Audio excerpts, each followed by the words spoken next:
Good morning champions நம்ம கூட jasper இருக்காங்க motor vehicle inspector aspirant. So நம்ம என்ன பார்க்க போறோம் அப்படின்னா இன்னைக்கு டாபிக் வந்து சர்ஃபேஸ் மாடலிங். மாடலிங் வந்து wire frame modelling, surface modelling, solid modelling சொல்லிட்டு 3 வகைப்படும். ஸோ 3 வகையில வந்து இப்போ நம்ம பார்க்க போறோம் சர்ஃபேஸ் மாடலிங். சர்ஃபேஸ் மாடலிங்ல பத்தி என்ன சொல்றாங்க?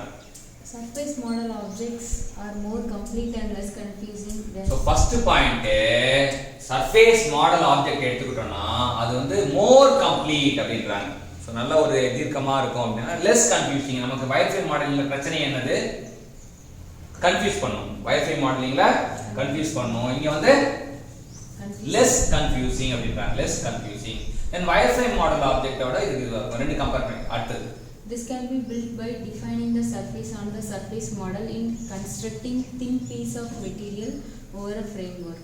So this can be built by defining the surface. First surface define பண்றோம் on the surface model. அது மட்டும் இல்லாம in constructing thin piece of material over the framework. நம்ம ஒரு thin piece of material surface on thin piece of material over the framework னு ready பண்ணுவோம் அப்படினா அடுத்து. Surface modeling is essential to describe the following objects in engineering parts. So engineering partsல என்னென்னலாம் surface modeling பயன்படுத்தப்படுதுன்னா first body panels of automobiles, aircraft structural members, marine vehicles, consumer products. So நமக்கு body panels of automobile வந்து நமக்கு இது பண்றாங்க. அடுத்து aircraft structural members இது பண்றாங்க. marine vehicles அப்புறம் consumer product. Surfaces entities like plane surfaces, curved surfaces, Bezier surfaces, NURBS surface, cone surface, swept surface, B-spline surface are used to create surface model. Surface வந்து பல வகைப்படும் அப்படின்னு தெரிஞ்சுக்கலாம். அது என்னென்ன சர்ஃபேஸ்லாம் நம்ம சந்திக்கிறோம் அப்படின்னா ஃபர்ஸ்ட் பிளேன் சர்ஃபேஸ், அப்புறம் வந்து கர்வ்டு சர்ஃபேஸ், அப்புறம் பேசியர் சர்ஃபேஸ், அப்புறம் NURBS surface, Coons surface, swept surface, B-spline surface அப்படின்ற சர்ஃபேஸ் மாடலிங் யூஸ் பண்றாங்க. டைப்ஸ் ஆஃப் சர்ஃபேஸ் என்னென்ன டைப்ஸ் ஆஃப் சர்ஃபேஸ்லாம் இருக்கு?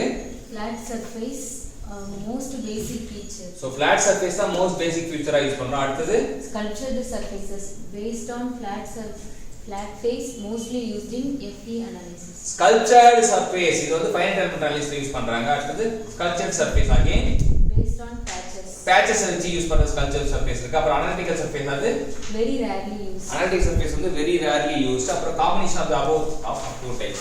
So நம்ம இன்னைக்கு என்ன தெரிஞ்சுக்கிட்டோம்னா surface modeling பத்தி ஜாஸ்பர் கிட்ட கேட்டு நம்ம கத்துக்கிட்டோம். இத்தனையும் கத்து கொடுத்த ஜாஸ்பருக்கு நம்ம வந்து ஃபர்ஸ்ட் வந்து மோட்டார் வெஹிக்கிள் இன்ஸ்பெக்டர் போஸ்டிங் கிடைக்கும்னு சொல்லிட்டு ப்ரே பண்ணுவோம், பாராட்டுவோம், வாழ்த்துவோம், நன்றி தெரிவிப்போம்.